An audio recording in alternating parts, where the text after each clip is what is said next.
Pittsburgh Steeler fans, welcome back to another episode of Steeler Stat Geek.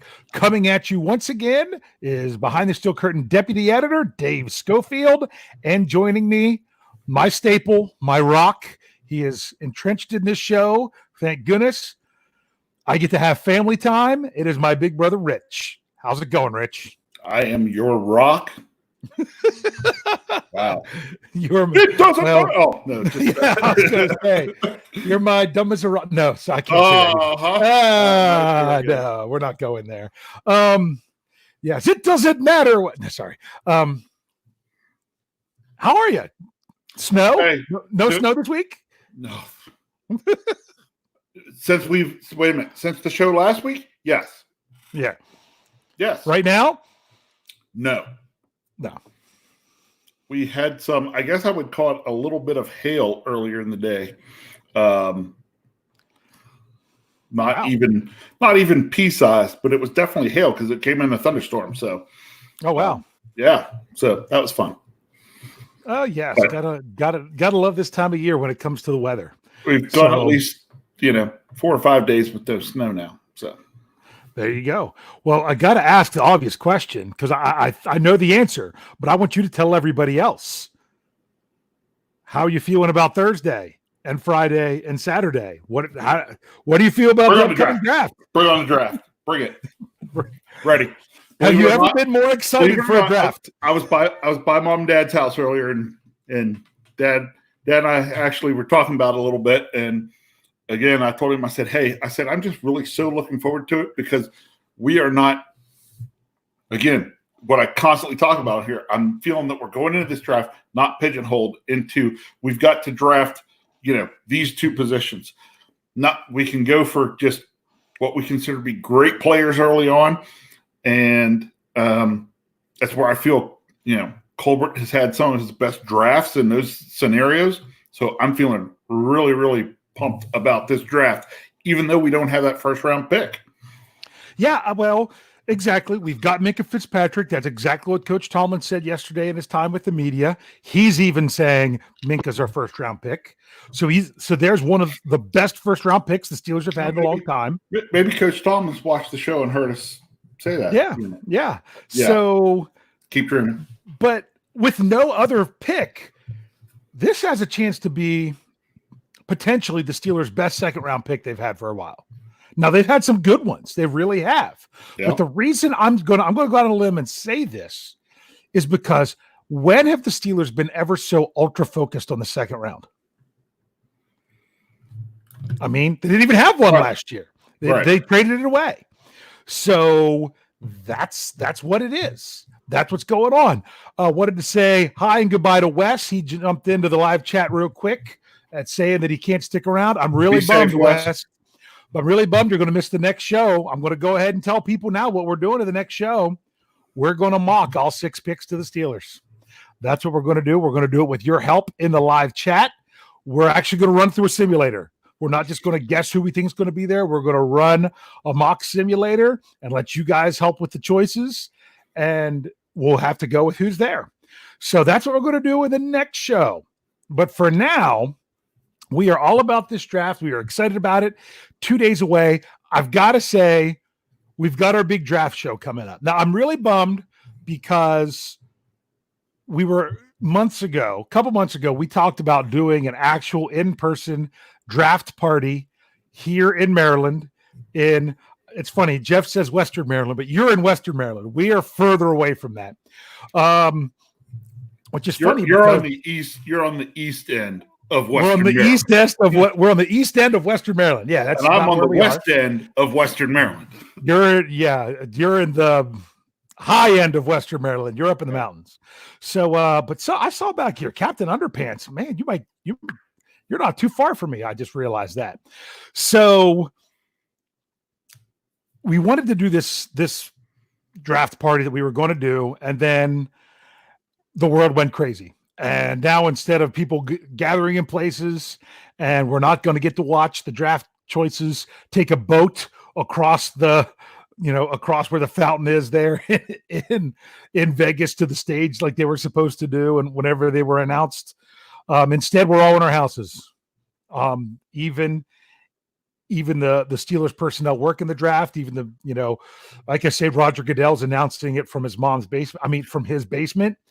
We're all stuck inside. So did you see, I saw a story just a little while ago saying that the Lions are setting up a whole IT team in an RV outside the GM's house just to make sure that things don't go wrong during their draft. Well, it's the Lions. Well, They're no. Right anyway. No. You got to understand. Who was the head coach of the Lions? You don't have to say the name. What was his last job? He was the defensive coordinator for that team up north. Correct. Okay. So he knows that there is a potential for other teams to sabotage. So if anyone would know, it would be him. So he's just preparing for the worst. So, but we want to let you all know, since we can't get together to do the draft party that some people even said that they would travel to come to, we're doing it live. We are going to, for Behind the Steel Curtain, we are doing the Super Draft show this Thursday. It's going to start right around 8:00 when the draft starts. We're going to stay on the whole time through the draft. Now, we might end the show and start a new show every hour or so just for streaming sake, but it would be one of those things that it would be like a minute at most that we would be off and right back with the next one. You can tune into the draft or you can tune into us. We're probably going to, like Jeff says, he likes to break stuff early because you always know the pick. You might know the pick 2 picks ahead if you follow the right people on Twitter. So we might have some spoilers. We would have some other things going on. We're going to have a lot of fun. And not only is it going to be a show, I'm deeming it a super show. We're going to have the normal Thursday crew of myself and Jeff Hartman and Brian Anthony Davis. We're going to get special appearances from Lance Williams. We're going to get special appearances from Tony Defio. We're going to get special appearances from the Big Brosco. Rich, you're going to be joining us some on Thursday. We might even have some other people from other places that might be, that have some insight into picks stopping in every once in a while. We're still working it out, but I'll tell you what, it's going to be fun. I've got a couple responsibilities I have. I'm doing some interactive stuff with the live chat that we're going to be doing. Some of it draft related, some of it football related, some of it more after party-esque. We'll see how it goes. But that's what we got coming Thursday. Tonight's show, we're going to talk about not even Friday. We're going to talk about Saturday. We're going to talk about Saturday morning. Now, the draft doesn't pick back up on Saturday until noon. But what we're going to talk about is, what's that story going to be? When you get up in the morning and you go and you check your news feed or something, what's the narrative going to be about the Steelers' top draft pick? And the way we're going to look at it is we're going to use a little bit of an article that I did that published this afternoon on the website. It was one of those non-time sensitive things, so it was whenever it got around to coming out. So, but it is out, where I did a completely updated roster for the Pittsburgh Steelers going into the draft. All the players they have at the positions. This is what they got. This is what you could look at. And let's see how it goes. We're going to look at that. We're going to look at those positions and say, okay, if the Steelers draft this, what's the narrative going to be? So before we do that, we're going to have to go ahead and grab a super chat. We got a super chat coming in already from Bradley James, $4.99 in the tip jar. Thank you, Bradley. That he wants to know, what's the possibility that Steelers could trade a player like an Edmonds or Hilton to move up and gain picks? The possibility of that, I would say it's possible, because if the Steelers are going to move up at all, it would probably take a player, because I don't think they have enough draft capital to do it. What do you think about that as a probability, Rich? Small, probably 10% or under. Yeah, I would say very small as well. Not that it's impossible. And normally I would be completely dismissive of that, say that's just not the way the Steelers do things. But the Steelers have done things a little bit differently recently. The Steelers don't trade away first-round picks at the beginning of the season for a player. The Steelers don't trade up into the top 10 of the draft very often. and they've made some moves over the last year that I love. I think they made great moves. They just weren't what I expected. Nowhere. That's the other thing. Come out of nowhere. Right. There's never any leak of these things going on. There's never any, maybe they're in discussions. These things that have hit us have been out of the blue. Well, I mean, a lot of people thought maybe the Steelers would trade up for Devin Bush, but that was more like a fan thing. It felt like you're like, is that really what the Steelers are going to do? I mean, I went to the movies to watch the premiere of the last Avengers movie because I'd had the tickets way beforehand, and I'm like, I got plenty of time because the Steelers don't pick till 20. And what do you know? I come out of there and have to zip home to do the podcast because right as I come out of the movie, the Steelers had traded up to the 10th spot. That's not what we expected. It was a dream for Steelers fans, but it was one that they didn't think was going to happen until it did. So do you think that's a fair assessment of how that went down last year? Yeah, it really is. And I mean, I even wrote an article to help Jeff out. He actually wrote, it was his article, but I just threw some stuff into it for him. And he gave me credit for it about what would it take when Minkah Fitzpatrick was on the trading block. And I'm like, if I was the Steelers, I would offer, it wasn't a first. I offered to make some moves and, multiple picks of moving around, like saying, hey, if the Steelers wanted to give up, this, that, and the other thing. And the Steelers went even further for it. They went the first round pick. I never expected the Steelers to do that for a player, and they did. So they've done some crazy stuff. So we can't say that that's out of the realm of possibility. I just would say it's probably not likely to see them trade a player and move up really high because I don't know that there's that one player that they'd be worth going to get. And that's why last year that was a move that I was very happy to see, but I really wasn't expecting it. However, we talk about, this year the Steelers not necessarily being locked into having to draft a position. We kind of were last year. So last year was kind of nice to see, instead of making a mistake of letting those top two guys that they really would have liked to have seeing both those guys go off the board before it even gets to them. It's like, let's go ahead and move up and make sure we get one. Let's make sure we get not just the position we need, but the guy we want. That's a point I tried to make in an article that I said, if the Steelers key in on a position, it spells disaster. Not necessarily the last time, but when you key in on a position, you might get a great guy, but you also might end up with an Artie Burns situation. Yep. That was my article. I said when it came to last year, it wasn't about the Steelers keying on a position. It was about them keying on a player.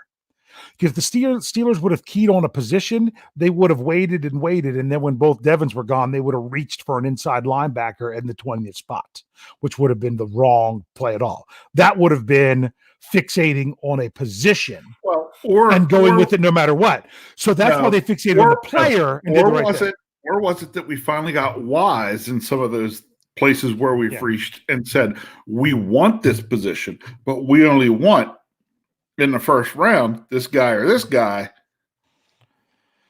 and we're going to have to move to get one of those guys. Yeah, I mean, and that's the thing. And it was almost better that the Steelers knew he was out of reach from where they were. Correct. Because I think in the years past, they've had players that they thought would be available to them, and then they weren't. And then they had to go somewhere else. Where if the player they really wanted, let's say they didn't think they had a corner that would get anywhere close to them in 2016 when they drafted Artie Burns, maybe they would have moved up to actually get them. But when he went one spot right before them, the Steelers go, let's take the next one, Artie Burns. You know what I'm saying? Yep. So when people think that's what happened with Terrell Edmonds, I still think it's too early to call that one because it's only been 2 years. Maybe we'll have a better idea if we could call the same thing with that one next year. We'll have a better idea. Let's just say I think they might have done that, but the question is whether or not how bad it hurt them. Because, like I say, you definitely don't want to judge a rookie after 1 year. And we may be stretched. Still not wise to do it after 2. We may be stretched for Edmonds, but we stretched for Artie Burns. Yeah. Well, which is funny because Artie Burns was at least a first-round projection. Edmonds wasn't even projected to go in the first round. So anyway, that's a whole other thing. There was some good stuff in the live chat I was going to bring up, but But we need to get rolling with this. So this is what we're going to do. We're going to look at the positions. Hey, he's back. He's back. I reached out to someone this week because we're using a donation from him for a giveaway on the website. There's an article in there about entering in the 2 players you think the Steelers will have with their first 2 draft picks, regardless of where they are, whether they trade up, trade down, pick them where they are. If you pick the first one right, you can win it. The second one is only a tiebreaker if it comes to that, and you can win a nice prize that was donated to us from returning to the live chat, who I haven't seen for a while, and I was trying to see if he was in here sooner. If not, just to bring him up, from one Cree Ickes. They were talking about Leonard Fournette, and he said that he can't stay healthy anymore. Or in other words, he's missed as many games as James Conner. So I don't get how people could be so down on Conner because of his injuries and then scream that they should bring in Fournette. You kind of can't have it both ways with that one. And I'm kind of impartial to that. If it's low risk and everything else, that's one thing. People were talking about like a 6th round pick next year is what the Jags are willing to take for him, a conditional 6th next year, which would be interesting. I think someone will do that. But Cree, nice to see you back. You have a nice, we've got a nice prize thanks to you. And we got a super sticker here. For those of you that don't know, that's like a super chat. Oh, I clicked the wrong thing. So there we go. From Dave Shipley, $2 into the tip jar. So we want to thank you very much. You guys can use that super chat feature anytime you want, and we'll make sure that we address whatever you guys bring up. So looking at the Steelers roster, they have 77 players signed right now. So they can fit 13 or 14 without having to drop anyone between the draft and undrafted free agents. The reason I say 13 or 14, a lot of us are assuming that Christian Scotland Williamson is still had an international exemption, which means they can carry a 91st player on the roster. But I haven't seen that they've officially announced that yet. Probably with everything else going on, it's just one of those things that the Steelers might know, but it might not have been announced. So whether it be 90 or 91, they're right around there. They're at 77 now. Here's what's crazy about their roster makeup. With their roster makeup, they have 4 specialists right now. They have 1 kicker, 1 punter, 2 long snappers. That's what they have. But it's not a very even split like it normally is. It's usually around 42 for each. The Steelers have 41 players right now on offense and 32 on defense. So when we say it seems like the Steelers need more depth on defense, that's part of the reason why. But we'll get to defense here in a little bit. We're already going to say Steelers, kicker, punter, long snapper, first round. No. The narrative on that, if they draft any of those positions, are the Steelers, Kevin Colbert has lost his mind, and as soon as we have to worry about distance needs to seek a mental health facility, because there's no they're going to be in those positions in the first round. Sorry, with the first pick, which should be the second round.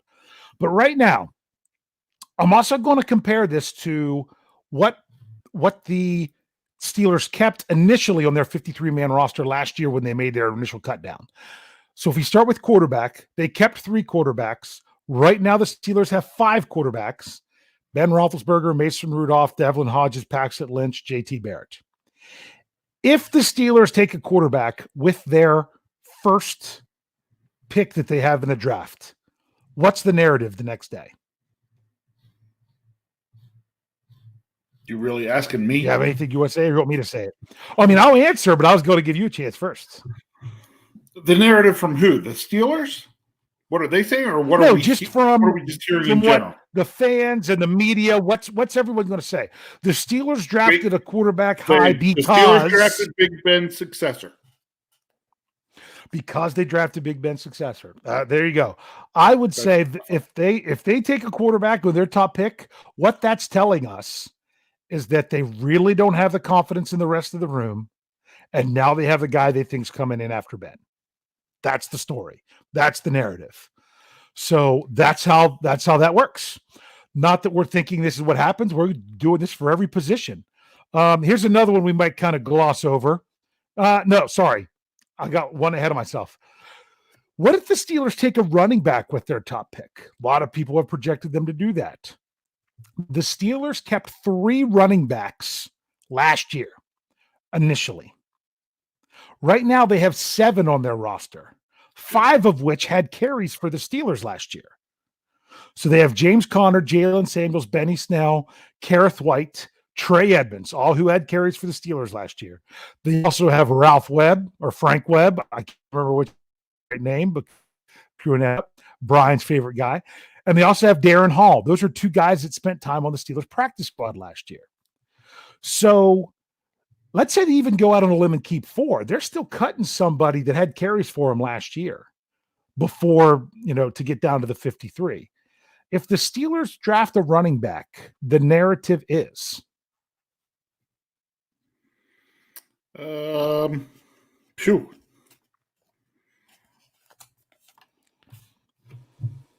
Narrative is no confidence in the rest of the room. No confidence in the rest of the room. No confidence in the rest of the room. Who does this spell the most doom for?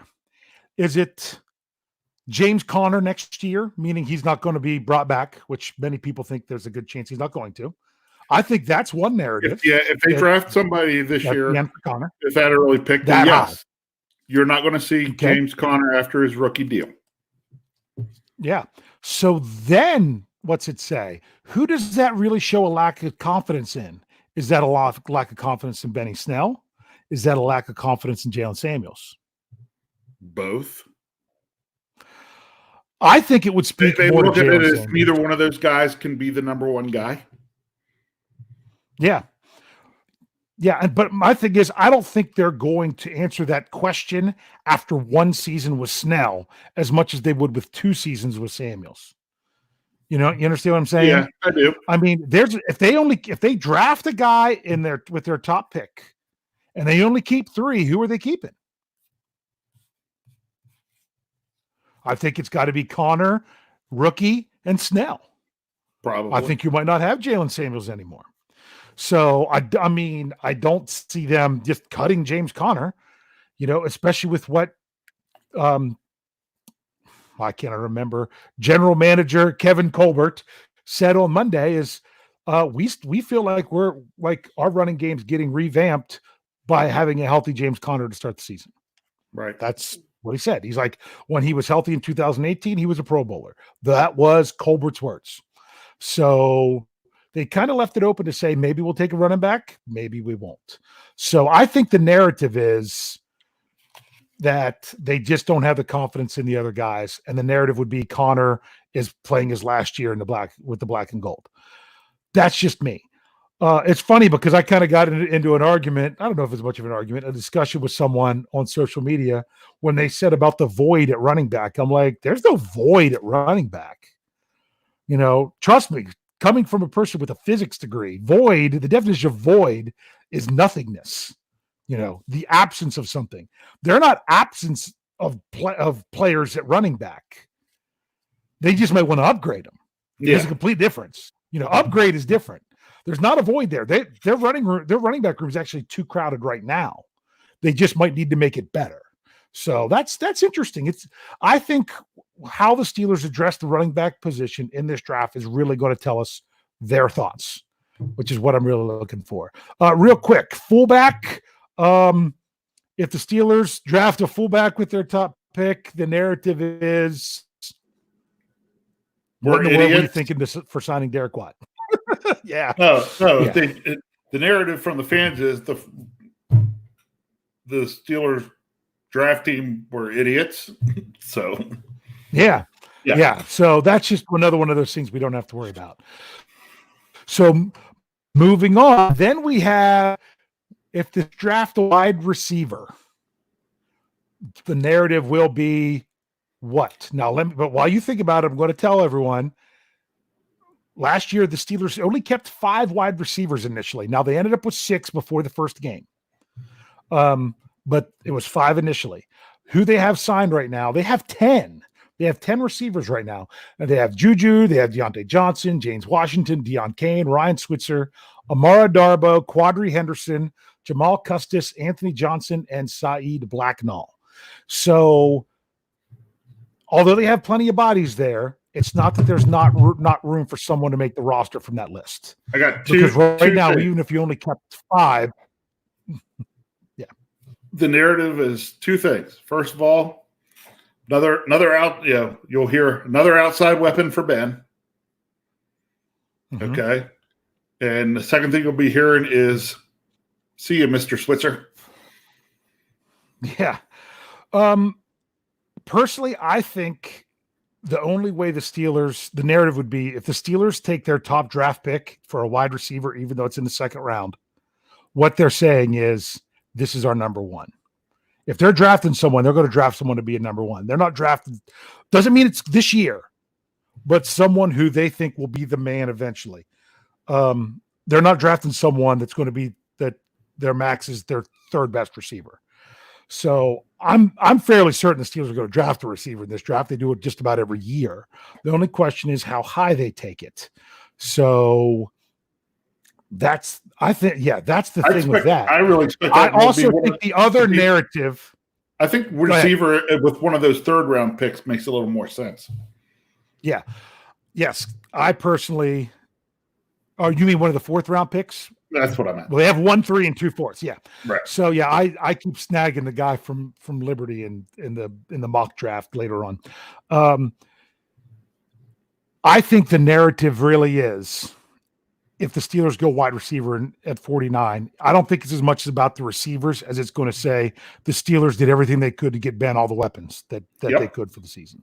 That's really probably going to be more of the driving narrative than even what it says about the rest of the room. So we have one more position on offense, and that is tight end. Last year, the Steelers kept 3, and they were, well, not who they kept. They kept 3. They have 5 on the roster right now. Oh, no, that's not the last one. They have offensive line still. Duh. I was wondering what in the world. I was like, really? We don't talk about the line anymore. Yeah, sorry. I know. But the who they have on the roster now is all players that were either on the team or on the practice squad last year, other than their big free agent signing. Vance McDonald, Eric Ebron, Zach Gentry, Kevin Rader, and Christian Scotland Williamson. So if the Steelers go tight end with their top pick in this draft, which is not a good tight end draft, what's the narrative? Man, I'm almost thinking it's similar to what I said for fullback. Mm-hmm. Yeah. What are you all thinking? You're wasting. Yeah. What do y'all think? You're wasting space. Yeah. I mean, this went from a position that a lot of people thought the Steelers would take with their top pick to one they're like, after signing Ebron, they're like, nope. I mean, I think the narrative is, if the Steelers draft a tight end with their 1st round draft pick, that, well, of course we know that meant that the Zach Gentry experiment is done. Yeah. But I think that more or less, I think the biggest narrative would be the Steelers do not have confidence in the health of their other tight ends. Because Vance McDonald gets dinged up some. Ebron's coming back from injury. But really, I don't see that being the case at all. I don't. That's one of those positions I would be shocked if they did. So now we got offensive line. I didn't split it up into guards and tackles and everything because where do you put Matt Tyler and other stuff. But offensive line last year, they kept 9, which was 1 more than they usually keep because they had kept Fred Johnson as an extra one. Not usually. Sometimes they've gone as low as 8, but 8 or 9 is generally what they do. They have 13 right now. Pouncey, DeCastro, Villanueva, Filer, Chooks, Wisniewski, Banner, Derwin Gray, who was drafted last year, J.C. Hassenauer, who finished the year on the active rosters, the backup center when Pouncey was hurt last game. Gendario on the practice squad to end the season, and then some guys from 3 guys from the XFL, John Kenoy, Anthony Coyle, and Jaron Jones. That's your offensive line room. If they draft an offensive lineman with their top pick, the narrative would be they were drafting Pouncey's or Villanueva's replacement. Okay, so you think they would be drafting the Steelers, look to the future to draft replacements for their aging line. Correct. I think that sounds pretty good. Reed brought up something that people need to remember. We can dress an extra O lineman game day this year too. Mike Tomlin mentioned that on Monday about it used to be you didn't have a backup center. You needed a backup center that had to play somewhere else, or they couldn't get a jersey on game day. Now you can dress an extra lineman. The reason I say this is if you are dressing an 8th offensive lineman, you can actually dress that will not count, and another one. So the Steelers, rather than having 7 game day inactives, could only have 5 because they're allowing you to dress 2 extra players this year as long as one of them is an 8th lineman. So, and if you don't do the lineman, you don't get the other one. The other thing that goes along with that is you could also move 2 players to the active roster from the practice squad who don't count against the 53-man roster, and then who can go back to the practice squad without going through waivers. There's a number of times you can do that. I know it's at least twice. It might be 3 times you can do that for the same player throughout the season, which makes it really nice. If you need someone off your practice squad to actually be your backup role for something. So that's some good stuff. But yeah, I would say that when it comes to offensive line, that would be the narrative, that we would be drafting for depth now and future starters for our aging line. Yep. So that's that. I just saw, I hadn't been watching the live chat, but Dilwood just said he can't get the super chat to work for some reason. If I know, deal with it. Make it your next comment, and I'll make sure I bring it up. So let's move to the defense. Hopefully it doesn't move too far past deal with its comment. So keep an eye for it too. Yeah, keep an eye out it for me. Yep. So when it comes to the defense, we're going to start with the defensive line. Now, there's some interesting stuff when it came to the defensive line. When I'm getting stuff from like Steelers.com and compiling stuff, they didn't have exactly everybody that from the XFL. Trying to get everything updated. Where they have guys listed is interesting because the Steelers signed 2 quote unquote XFL defensive linemen that are actually kind of small. And the one guy is basically the same size as Bud Dupree. So the question would be if he would actually be a defensive lineman. Well, right now he's listed as a defensive end on the website. So we're going to put him in the lineman group.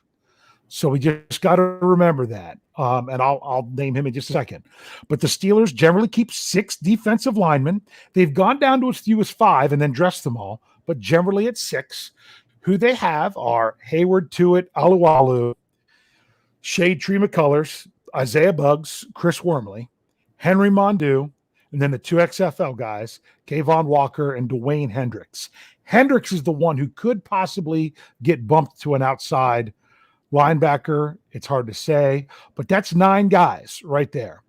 So the other thing that's interesting, but like Lance just said, he's a dash guy, Hendricks is. So that's just how it goes. What was interesting was how they had these guys labeled under positions. The offensive line, they were a little bit off. Some of them, they just listed offensive linemen. David DeCastro actually was at guard, but no one else was. Matt Filer, of course, was just offensive lineman. But here they have defensive tackles, defensive ends. They only had one person listed, and I was surprised they did, as a nose tackle. I didn't think they'd list a nose tackle. What's crazy is it was not Dan McCullers. Okay. They had somebody else listed as a nose tackle. Are you wanting me to guess? No, I mean, you can if you want to, but you don't have to. Was it Bugsy? It wasn't. No, it was Wormley. Really? Which is funny because he's never really, from what I understand, that wasn't really classified as a nose tackle. And when the Steelers made a trade for him, that's not That's not really a nose tackle. He's going to be more of a, like, maybe they'll use Alualu down there and then, fill him more in the role that Alualu was. But on their website, it could be a mistake. It could be something else. They have him listed as nose tackle, which is very interesting. So, Dilwit wanted to say who he got from his mock simulator. I'm not going to bring that up. And here's why. Because for those of you that might not have been here right when the show started, our next show coming on after this one, we are doing a mock draft simulator with you all, where we're going to give you some choices and you guys are going to vote on them in the live chat. So that's what we're doing for the next show. So we'll see what they have. We'll see what's available when we go to do that. But if the Steelers draft a defensive tackle, what's the narrative on Saturday morning? Do you think it matters if what kind of defensive tackle they take? Do you think it matters if it's someone who appears to be able to play nose tackle? No, we'll still look at it no matter what. If it's listed as a D tackle, people will look at it and feel like, oh, hey, we're trying to get a replacement for gee whiz. Javon Hargrave. There you go. Thank you. That is my exact answer as well. If they draft a defensive tackle, that's going to be the narrative. The Steelers use their top draft pick to replace Javon Hargrave. That would be the narrative. I can agree with that one. Let's go to the next one. Defensive line. It's funny. I put all the offensive line together, but I split up the linebackers because they're so different. Here's where it gets crazy. Outside linebacker. Last year, the Steelers started off keeping 5. Now, they didn't keep 5 all the way up to week 1 because they kept Tuzar Skipper. Then they let him go to bring in the extra wide receiver and Johnny Holton, and then they couldn't get him back to the practice squad. But they got him back eventually anyway because he's one of the 4 because they only have 4. TJ Watt, Bud Dupree, Oladeniyi, and Tuzar Skipper. This is a good question. If the Steelers draft an edge rusher, what's the narrative? The narrative is depth this year. Bud Dupree will be gone after his 1 year on the franchise tag. Boom. I 100% agree. If their top pick is an edge rusher, they're saying the Steelers, but basically, I don't think you would say this in an article, but it would basically, their draft pick would be to replace Chicolo this season and Dupree next season would be the role of that player. Yep. So, I mean, if a lot of people are saying, oh, Bud's here for 1 year, if Bud's only here for 1 year, you might not want to wait till next year for that replacement because then you're locked into a position with your top pick like you've had to be in the past, and you don't want that. So I would like to see them possibly, if the right player is there and everything, address that this year. That's what I've projected that they're going to take with their top pick, in my opinion. And I think that's the narrative.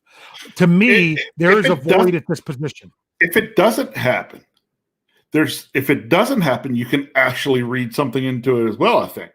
Then I start to wonder how negotiations are going with Bud Dupree and his agent, on the back edge of this. I agree. That's going to tell us a lot because if they don't get an edge rusher at all or not one until late, to me the answer is they're thinking Dupree is going to be here longer. Yep, they're going to get locked up. Couple names that I've seen thrown out there. Aquanoob says Terrell Lewis. No, he's saying no because someone else brought him up. That's a pick that I've had in there. I know some other people have brought up Uche or Uche, whichever way you would say it, from Michigan. Either of those guys are good. The reason I think Terrell Lewis is interesting, he is an athletic freak. The biggest question with him is he did have some injury history early on. So you don't have to overwork him right away. A pick like that, and then if you realize, oh, this guy isn't, then you have to address it next year. Or you find a diamond in the rough this year. You get a guy in the second round that really should have been a first-round pick. That's what I think is intriguing about him. With Uche, the thing that's interesting about him is that he's played both linebacker positions, so that's interesting. But there's a lot of names there to throw out. Yep. So, but to me, that's a void. The Steelers don't even have as many players as they kept the first time last year. So that's a little bit of a void. Granted, Hendricks could be another guy if they move him out to that position, but like Lance said, he's a dash guy. What gets really interesting, you want to see a void, go to inside linebacker. Both last year and for the last several years, the Steelers have kept 5 on their initial 53-man roster. They only have 4. They've got 4. They got Bush, Williams, UG3, and Spillane. That's it. Now, I love me some UG3. I think he looked great last year in the preseason as a rookie. Yep. But that was the preseason. I thought he looked great on special teams and seemed like he was an NFL caliber player. He just hadn't got – the Steelers had 3 linebackers last year. He didn't get on the field. Now he's number 3. And if someone goes down, he's number 2. So I'm not even saying someone else would instantly move ahead of him. If the Steelers take an inside linebacker with their top pick in the NFL draft again this season, what's the narrative? You know what? I don't know. That might be the toughest. I've been thinking about that one. I got one. And it's the thing that it's the position I really don't have an answer for. Although they've got to address this position in the draft or in free agency immediately following the draft. They have to address this position. But the narrative sometimes I don't feel like the narrative's as easy. Yeah. To me, if the Steelers take an inside linebacker with their top draft pick, the narrative is Steelers truly go best player available. Because I think the only reason they want to draft a player there is if he's the obvious pick.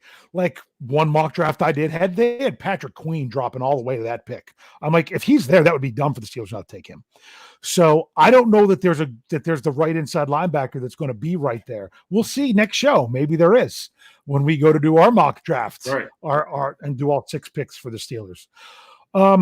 But the other narrative, in my opinion, is the Steelers needed to fill up that spot on the roster, or the Steelers are looking beyond Vince Williams, who's been around for a while.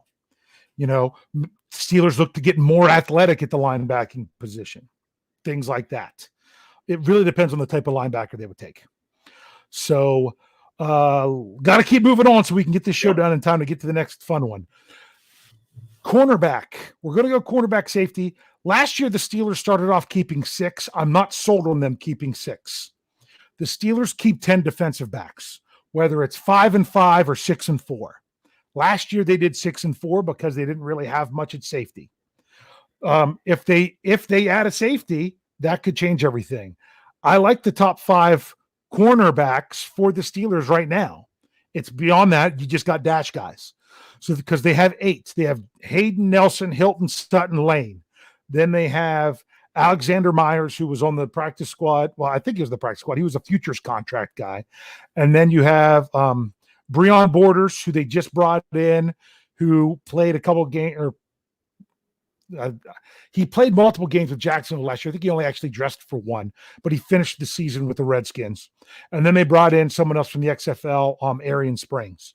So they've got 5 main guys. They got a dash guy. What do you think if the Steelers draft a corner with their top draft pick? What's the narrative? To me, that's another one of those where somebody dropped down that they just couldn't resist. Yeah. Honestly, here's my narrative.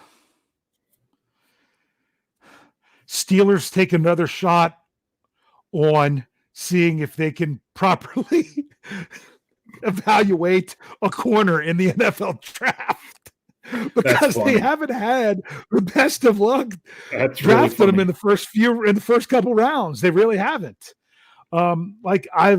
We always try to pick on Brian Anthony Davis because he loved the Senquez Golson pick.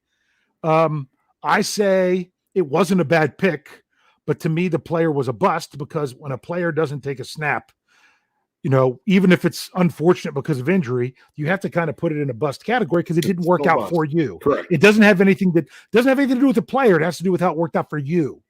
But I'm not saying it's a bad pick, because at the time it was a good pick.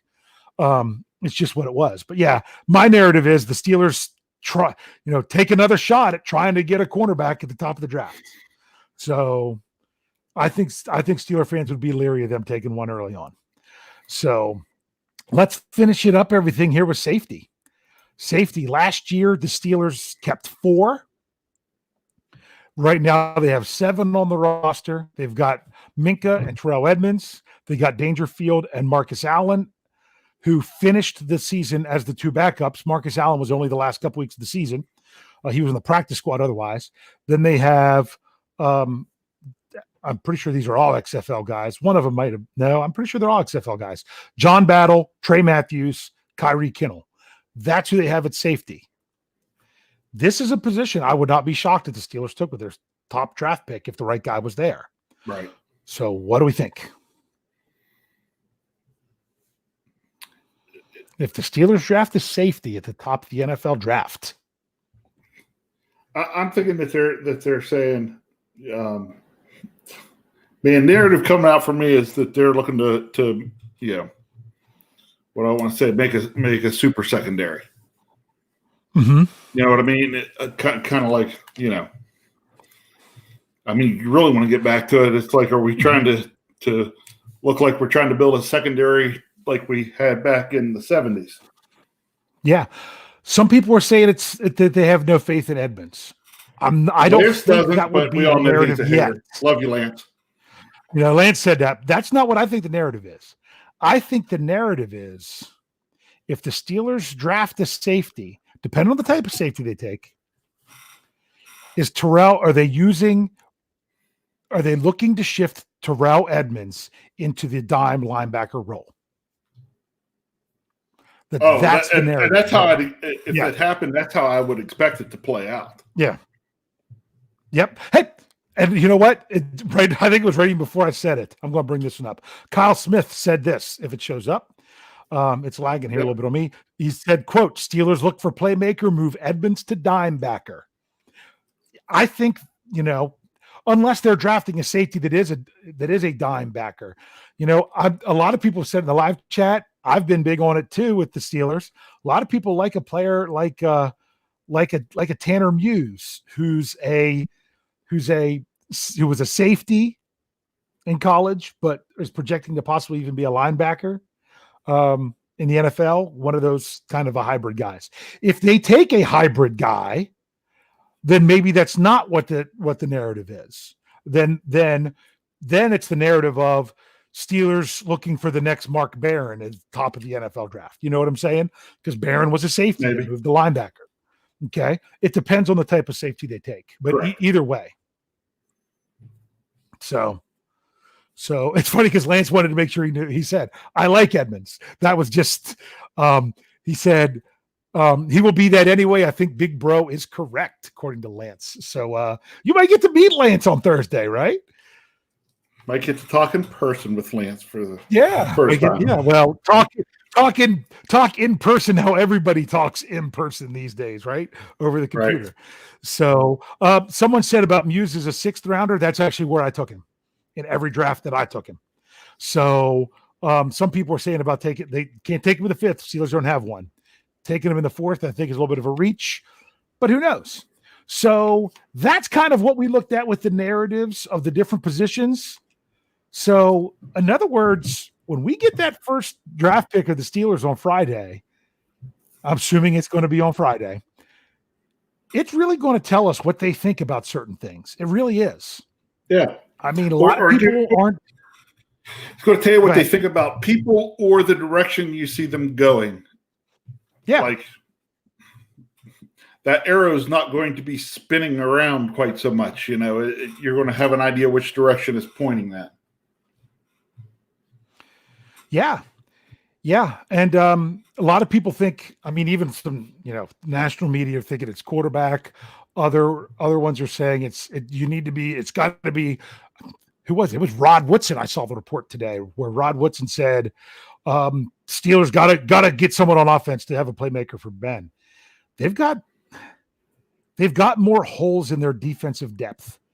If it's not a waste to take an edge rusher because it could be a replacement for Dupree. It's not a waste to take an inside linebacker because it could be a replacement for Williams down the road. It's not a waste to take a safety because it could be more of a true safety And there's more, and it kind of as a replacement to be that all the time safety from Edmonds.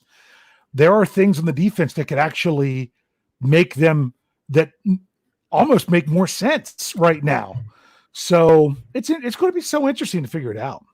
So we're going to get answers. We're going to get answers. So you ready to go do this? You ready to go do this mock draft in the next show? Yep, let's do it. Yeah. So before we go, want to make sure you guys know, hang around. You'll get another notification if your notifications are turned on to jump into the live chat. We're gonna be running a mock draft where you all are going to make the picks. Well, you are going to help us make the picks. Obviously, we can't just let one person make it. We'll try to get a consensus. And that's what we're going to be doing. But make sure, more importantly, you are liking the program. X out your little message thing, hit that like button. Come right back to the live chat. That could help us out more than anything.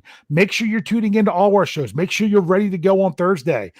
If you want to listen to what the ESPN or ABC has to say about the draft, that's fine. Or you can be like us and have the TV on to see stuff in the background, but listen to talk with other Steeler fans and stuff with what's going on. Yep. So we thank you for liking the show. Make sure, if nothing else, go back and refresh the page on the YouTube channel. Just go to the YouTube channel, refresh the page. The next show will show up here in the next couple minutes, and go ahead and hop on in there. Because most importantly, we need you to tune in, tell a friend, and subscribe. Thanks for geeking out with us.